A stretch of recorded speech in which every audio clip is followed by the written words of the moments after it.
IMS 24 Marathi news, निर्भीड बातम्यांचा मराठी आवाज।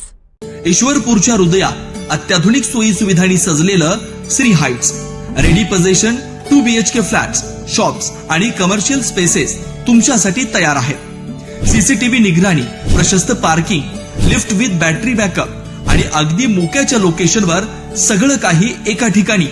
तसेच kitchen trolley, modular kitchen chimney, POP, hall व 2 बेडरूम व फिटिंग्स। इतकंच नाही तर तुम्हाला इथं 7.5% व्याजदराने 90% पर्यंत लोन उपलब्ध आहे। श्री हाइट्स सायली डेव्हलपर्स, संपर्क 937248 89 71, SailyDevelopers.com, ठिकाण काळा मारुती चौक, ईश्वरपूर।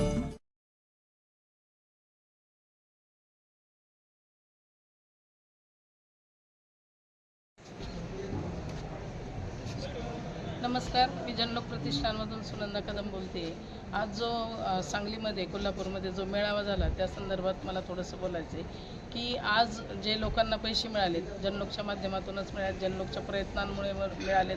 कारण जनलोक प्रतिष्ठानने पोर्टलवरती, इलिगल सेलवरती खूप मोठं काम केलं आहे, परंतु आमच्या अजूनही काही समस्या आहेत। ज्या समस्यांसाठी किंवा ज्या फेडरल कोर्टमध्ये लोढा कमिटी स्थापन झाली, त्या लोढा कमिटीने अजूनही आमच्या काही प्रॉब्लेम आहेत, त्याच्यावरती लोढा कमिटी काम करत नाही असा आमचा आरोप आहे त्यांच्यावरती।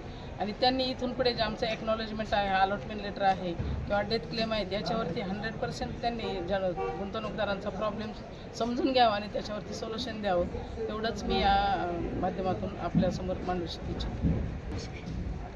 PSL गुंतवणूकदारांसाठी आम्ही हेल्प सेंटर ओपन केले आणि त्या हेल्प सेंटरवरती प्रत्येक गुंतवणूकदाराने आपली तक्रार आमच्या हेल्प सेंटरवरती जे कार्यकर्ते आहेत त्यांच्याकडे द्यावी आणि हा सामूहिक क्लेम आम्ही सुप्रीम कोर्टासमोर सगळ्यांच्या सुप्रीम कोर्टासमोर मांडणार आहोत आणि दाद मागणार आहोत। आमच्या संघटनेच्या माध्यमातून जे आता सेबीकडून किंवा लोढा कमिटीकडून जे पेमेंट रिटर्न व्हायला लागले, याच्यामध्ये प्रॉपर्टीचं व्हॅल्युएशन वाढवण्यासंदर्भात जनलोक प्रतिष्ठानची भूमिका काय? सर, जनलोक प्रतिष्ठाननेच त्याच्यावरती काम केले। आजपर्यंत लोढा कमिटी स्थापन झाली सुप्रीम कोर्टच्या आदेशाने, परंतु 50% काम जनलोक प्रतिष्ठानने केले। कुठलीही बेकायदेशीर प्रॉपर्टी विकू दिली नाही, त्या प्रॉपर्टीचं व्हॅल्युएशन वाढण्याचं काम सुद्धा जनलोक प्रतिष्ठानने केले आणि आजही करणार आहे। आम्ही प्रत्येक रेग्युलेटरीशी कनेक्ट आहोत आणि याच्यावरती आक्षेप घेत आहोत।